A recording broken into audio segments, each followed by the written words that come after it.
जिज्ञासु मित्रों, अभिनंदन है आपका दिव्य सृजन स्पिरिचुअल में। श्रीमद् भगवद गीता की इस चर्चा को हम श्रवण कर रहे हैं और उसमें हमने पिछले व्याख्यान में सुना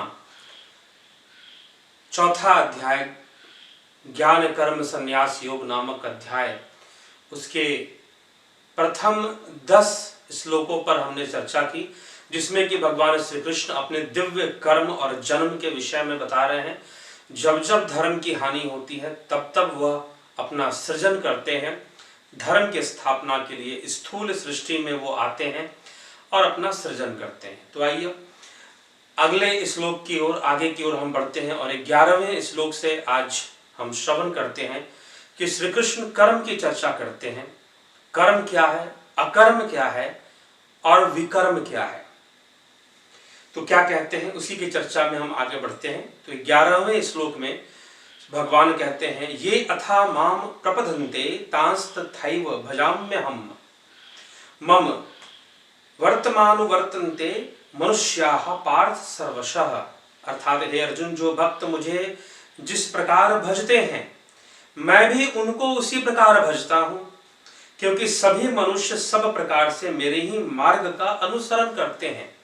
कहने का तात्पर्य यहाँ पर है कि कोई कर्म योग से, कोई ज्ञान योग से, कोई यज्ञ हवन के द्वारा देव रूप में जो भी पूजा करता है वो मुझे ही भज रहा है।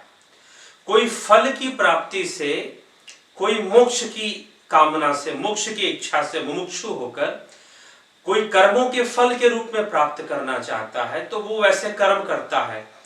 तो जो कर्मों के फल के रूप में मुझे भजता है तो मैं उसे फल ही प्रदान करता हूं।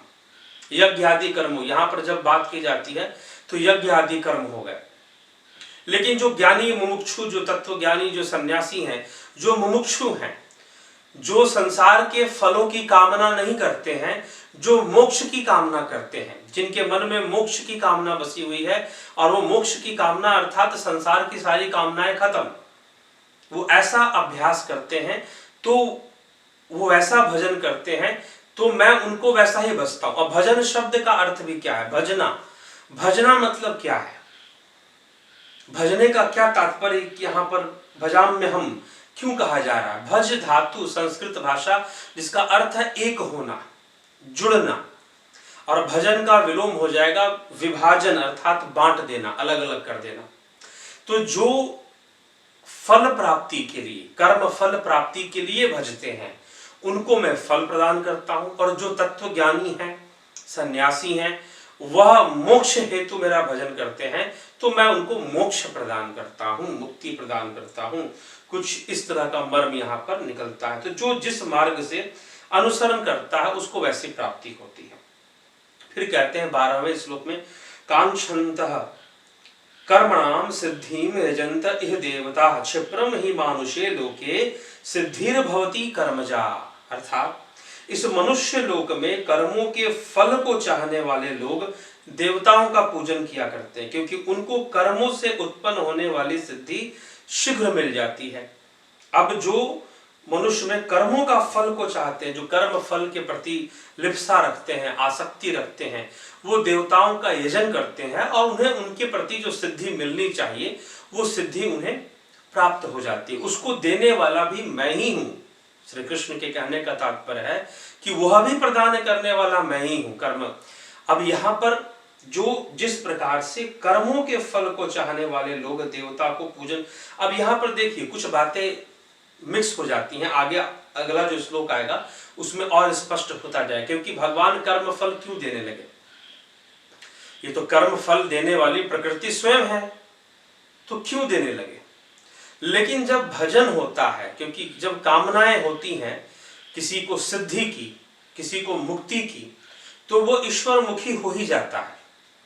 और ईश्वर मुखी होने के कारण उसको फल, यद्यपि कर्म फल का जो सिद्धांत है प्रकृति के कारण ही है, लेकिन जब कर्म विशेष हो जाता है, विशेष कहने का तात्पर्य यज्ञ कर्म है, जो ज्ञान वर्धक कर्म है और ज्ञान के कारण किया जा रहा है। मान लीजिए कि कर्म तो करना ही है ना, ये थोड़ा सा गहन विषय है, कर्म तो करना ही है। दो परिस्थितियां, जैसे कि अब हमने पीछे भी व्याख्यान में एक उदाहरण लिया था कि आप गाड़ी में बैठ गए, गाड़ी चल रही है तो आप भी चल रहे हैं। अब वहां पर अब दो मान्यताएं हो सकती हैं। एक तो आप ये मानकर चले कि नहीं मैं तो बैठा हूं, मैं तो नहीं चल रहा, लेकिन सच्चाई तो ये है कि गाड़ी चल रही है और आप गाड़ी में बैठे हैं तो चलना तो आपको भी है ही, आप भी चल ही रहे हैं, आप मना नहीं कर सकते। आपने ये स्वीकार कर लिया कि नहीं गाड़ी चल रही है तो मैं भी चल रहा हूं, और आपने नहीं स्वीकार किया कि गाड़ी चल रही है तो मैं नहीं चल रहा हूं। तो आप स्वीकार करें चाहे ना करें, कर्म तो हो रहा है, कर्म तो हो रहा है। तो ज्ञानी जन और अज्ञानी जन, इन दोनों में फर्क आ जाता है। तो एक ज्ञान के वशीभूत होकर किया गया कर्म, कर्म तो होना ही है भैया। जब तुम प्रकृति में आ गए हो तो कर्म तो तुमसे होना ही है, प्रकृति छोड़ेगी नहीं, हो तो करवा ही देगी कर्म। लेकिन जब ज्ञानवान होकर, समझदार होकर, विवेक जागृत होकर जब तुम कर्म करते हो तो उस कर्म ईश्वर के रूप में, वो कर्म ईश्वर के प्रति वो कर्म किया गया है, इसलिए मुमुक्षु होकर वो कर्म किया गया है, इसलिए उसके फल के प्रदाता भगवान भी माने जाते हैं, क्योंकि वो उनसे प्रेरणा लेकर कर्म किया जा रहा है, ज्ञान से प्रेरित होकर कर्म करना।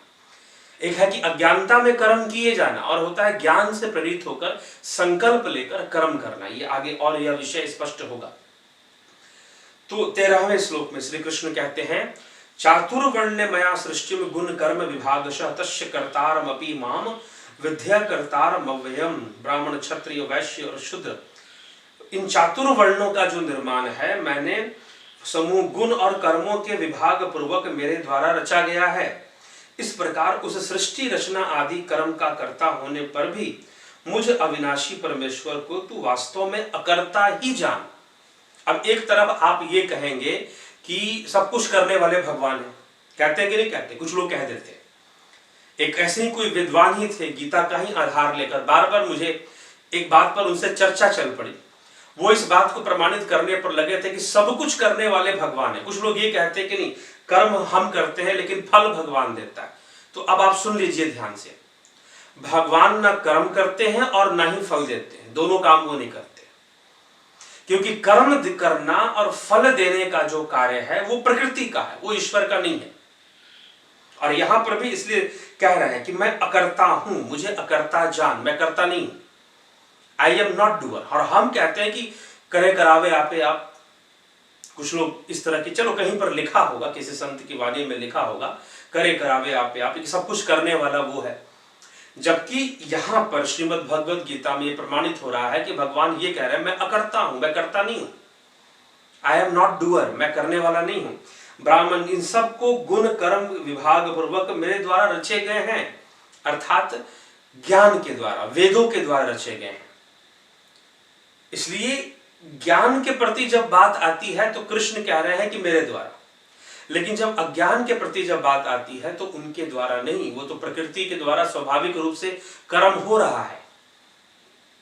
कृष्ण का उसमें कोई लेना देना नहीं, ईश्वर का उसमें कोई लेना देना नहीं, भगवान का उसमें कोई लेना देना, ना वो कर्म करते हैं ना वो फल देते हैं, ना उनको कर्मों में कोई लिप्सा है ना फलों में ही कोई उनकी आसक्ति है।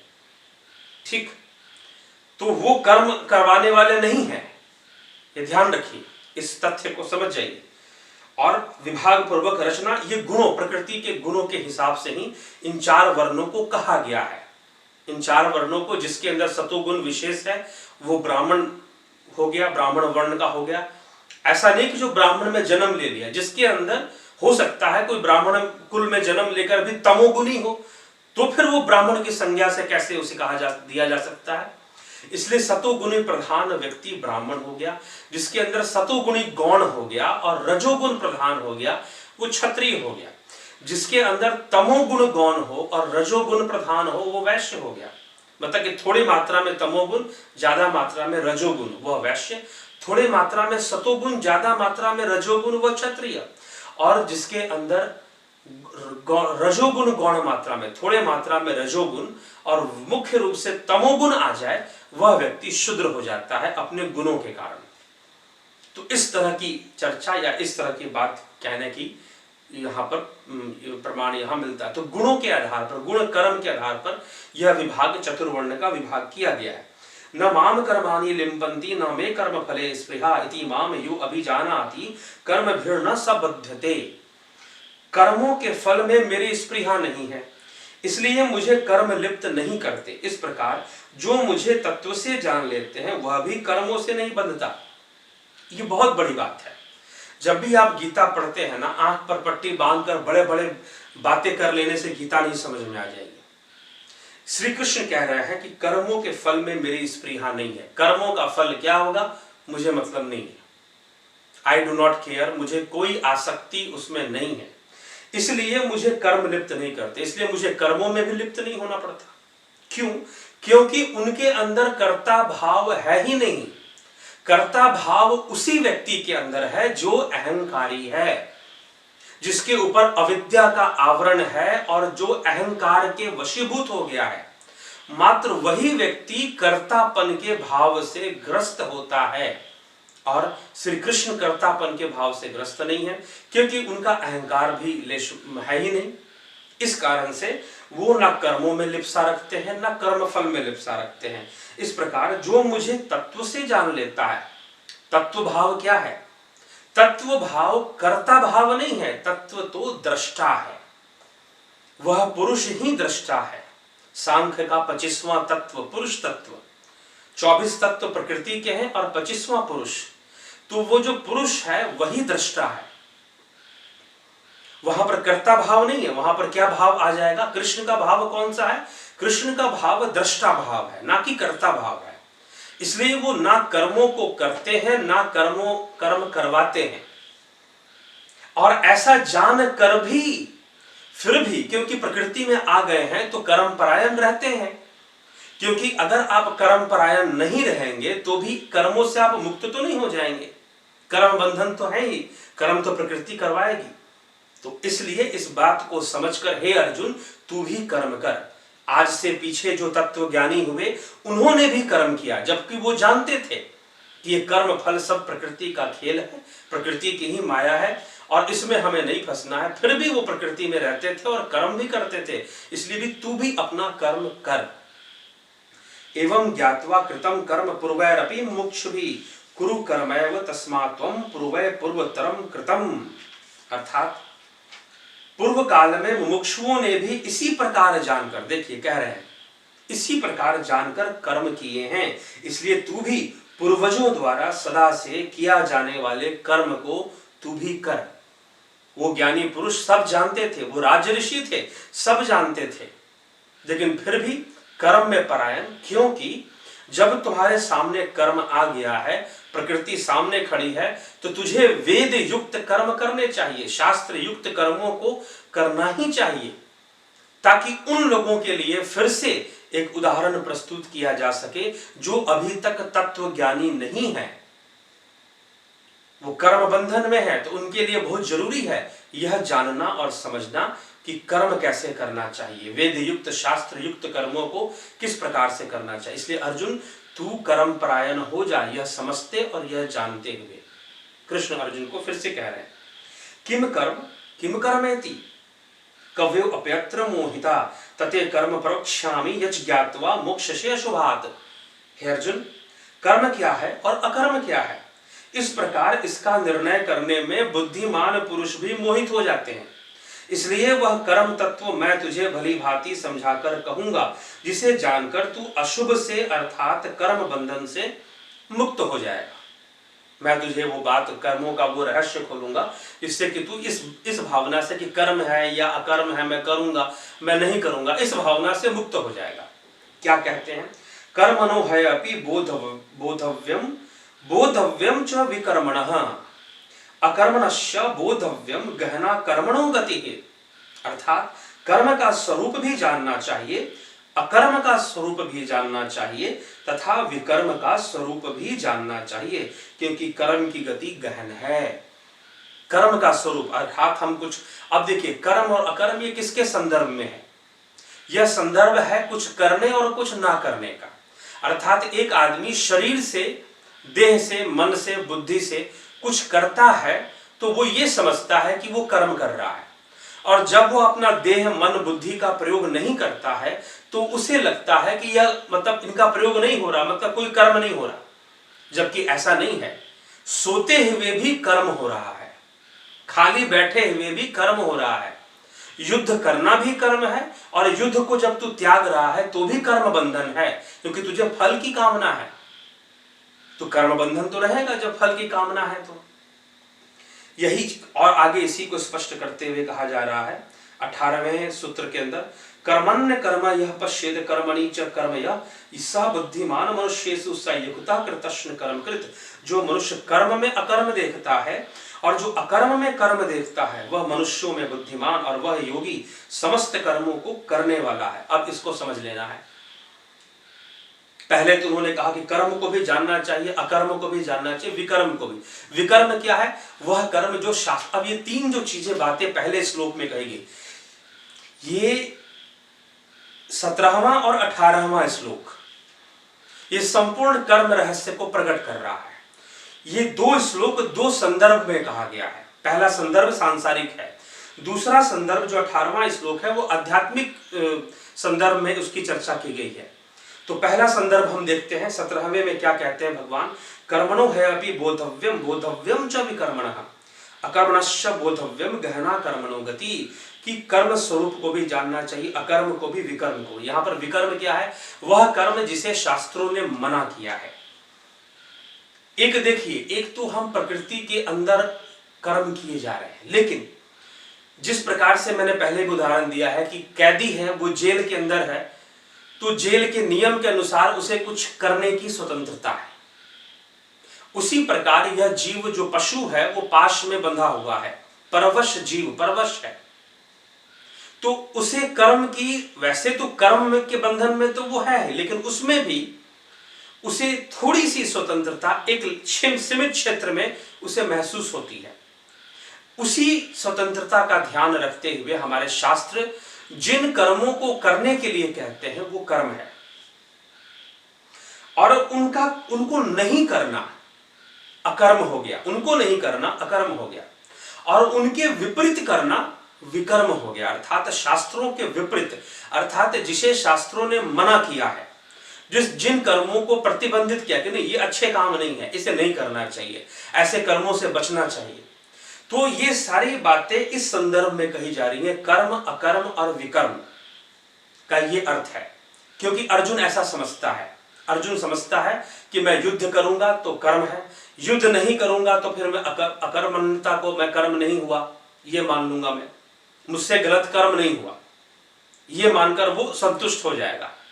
ठीक है, तो यहां पर कर्म, अकर्म, विकर्म 17वें श्लोक में जो कहा जा रहा है वो इस संदर्भ में है कि जो करना चाहिए वो कर्म है, जो नहीं किया जाता, जो करना चाहिए था वो आपने नहीं किया तो अकर्म हो गया, और जो प्रतिबंधित है, जिसको बिल्कुल मना किया गया है शास्त्रों में, वो विकर्म हो गया। अब 18वें में क्या कहते हैं, कर्मण्य कर्म यह पश्येद कर्मणि च कर्म यह स बुद्धिमान मनुष्येषु, वह बुद्धिमान व्यक्ति। अब यहां पर बुद्धिमान भी इशारा किया जा रहा है उसको, किसको? तत्वज्ञानी को।